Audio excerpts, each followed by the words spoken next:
আজ 10 তারিখ। যারা অনলাইনে অফলাইনে ফর্ম ফিল আপ করেছো তাদের টাকা আজকের থেকে ঢোকা শুরু হয়ে যাবে। তোমরা সবাই স্ট্যাটাস চেক করো, তোমরা সবাই পাবে। যাদের যাদের ভেরিফিকেশন হয়েছে তোমরা সবাই পাবে, চিন্তার কোনো কারণ নেই।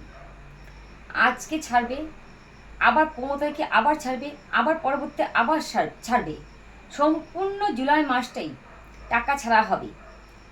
আর দেখা যাচ্ছে অফলাইনে যারা করেছে তাদেরও ফর্ম পোর্টালে আপডেট করা হয়েছে, সেটা খবর পেয়েছি। আমাদের এখানে সেটা দেখাচ্ছে, এখন অন্য জায়গায় কী হয়েছে জানি না, কিন্তু আমাদের এখানে দেখা যাচ্ছে যারা অফলাইনে ফর্ম ফিল আপ করেছে তাদেরটাও পোর্টালে আপডেট করেছে। তো আশা করি তারাও পাবে। আজকের থেকে সবারই টাকা দেওয়া শুরু হয়ে যাবে। তোমরা একটু ধৈর্য ধরো, স্ট্যাটাস চেক করো। যদি কোনো ভুল না হয়, ভেরিফিকেশন ঠিক থাকে, তোমরা সবাই টাকা পেয়ে যাবে। সরকারের উপর বিশ্বাস রাখো। জয় ভারত। যদি ভিডিওটা ভালো লাগে লাইক করো, সাবস্ক্রাইব করো, শেয়ার করো।